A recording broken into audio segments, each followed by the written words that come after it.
Është zhvilluar këtë të premte mbledhja radhës së Këshillit Bashkiak drejtuar nga kreu i Këshillit Elpiniqi Mërkuri, ndërsa e pranishme dhe kryebashkiakja Bruna Mersini. Heqja e pikës 5 nga rendi ditës, projekt vendimi për miratimin për shtimin e veprimtarisë administrimi, menaxhimi dhe shfryzimi plazheve publike në objektin e shoqërisë Vlora Parking, kreu i grupit të Këshillit Socialist Ervis Moçka argumentoi pse. Të dy komisionet, si juridiku si financa, pasi kanë shqyrtuar rendin ditës të miratuar nga kryetarët e grupeve, kanë përcaktuar që pika 5 donte disa plotësime dhe kanë rekomanduar të rreqen dhe plotësimin e këtij projekt vendimi nga ana e administratës, duke kërkuar që nga analiza financiare, një studim të mirëfillt, paraqitjen të saktë të anës juridike dhe anës formale, pra ka qenë një propozim të dy komisioneve.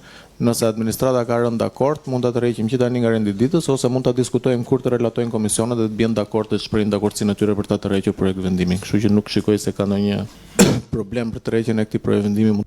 Këshilltari demokrat Atir Doxha ka ngritur shqetësimin për parkimet e parregullta në qytet dhe problematikën që krijohet. Pranë gjykatës dhe prokurorisë rreth gjyqësor Vlorë janë vënë disa kanjgjëlla në mes të rrugës për të mbajtur parkim sekretaret e gjykatës, sekretaret e prokurorisë, sekretarët, gjyqtarët, prokurorët. Këta nuk janë njerëz mbi njerëzit, janë njerëz të barabartë me gjithë ata që paguajnë taksa. Ato janë rrugë të qytetit Vlorës, kanë vizime, nuk ka nevojë të ketë hekura për të bërë të pamundur kalimin e qytetarëve. Në të njëjtën kohë, këto hekura qëndrojnë të ngritur edhe gjatë fundjavës, këta nuk kanë të drejtë të vendosin pengesa në rrugë. Mjafton vizimi për të kuptuar që aty është një vend parkimi institucioni, ka tabel vertikale dhe sinjalistik horizontale për cilat njihen këto kanjgjëlla që janë vendosur në rrugë, pra është dëmtuar pasuria e përbashkët e të gjithë neve, qëndrojnë edhe në fundjavë. Pra, pasi përfundojnë ta zotrin punën të premten, prokurore, gjyqtare, ku dëgjojnë se çajnë ata atje që punojnë tek ai institucioni, këta lënë dhe ato kanjgjëlla që nuk kanë drejt njerëzit të parkohen. Në fundjavë ky parkim është i lirë për të gjithë.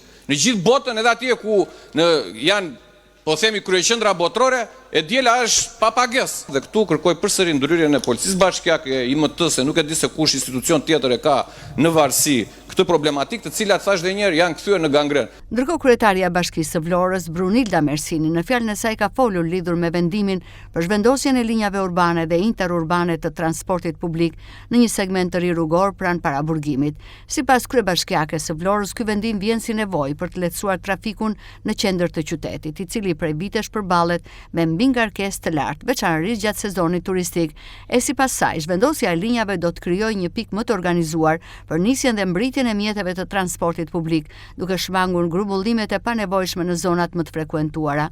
Në këto kushte ku jemi, ku zyra urbanistikës dhe zyra asete dhe zyra juridike në bashkëpunim me Agjencinë e Zhvillimit të Territorit ka marrë iniciativën për krijimin e një plani dhe projekti të stacionit terminal në qytetin e Vlorës. Në këtë hapësirë ne duhet të gjejmë zgjidhjet. Dhe zgjidhjet që propozuan ata janë një rrugë e cila nuk ka interceptime kalimtarësh, është rruga me gjërë i qytetit, rruga ku nuk lejohet shpejtësia sepse është e monitoruar nga kamerat, ka akses parkimi, ka akses pa diskutim të trotuarit të gjerë, dhe ne po krijojmë aty dhe transportin, sipas rregullave të transportit, edhe stacionin autobusit. Ka pas kontestime, pa diskutim, dhe kanë kërkuar takim me kryetarin e bashkisë dhe me gjithë aktorët e bashkisë. I kemi ripritur prapë që gjithë javës kanë qenë takim me mua.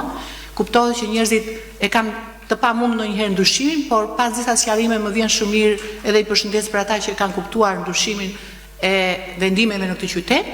Dhe për fugorat që ju flisni interurban, keni shumë të drejtë, sepse fëmijët e shkollave nuk mund të lihen kudo, edhe me të drejtë, edhe fasonerit ku janë grupe njerëzish që ikin në orët e para, ka rënë kompromis me neve për disa ndryshime, të cilat jemi duke diskutuar me drejtorinë e transportit, sepse njerëzit të cilët vinë në atë segment rruge mund ndalojnë në spital, dhe me të drejtë kanë kërkuar një stacion qëndrimi afër spitalit, e cila duhet dhënë akses pa diskutim, por derisa unë nuk e kam krijuar këtë akses, sepse aty ka një servis i cili duhet ta liroj makinat e parkuara prej 3 vitesh në rrugë të Vlorës, që nuk i dihet as pronari më dhe nuk u dihen as targat e makinave më, vetëm po na ndihmoi zoti Arapi me në një database targash, do vazhdojmë t'i heqim me karotreca. Dhe do të thotë që ne do të kemi hapësirat në qytet për të krijuar këto. Po është e vërtetë që ne duhet t'i mendojmë edhe lëvizjet e tyre, por duke piketuar ku do të qëndrojnë. Pra ata nuk mund të ecin dhe të ndalojnë, të ecin ndalojnë, diku të lënë një njeri dhe diku të lënë diçka, një pako apo diçka tjetër, po duhet të kenë stacione qëndrimi.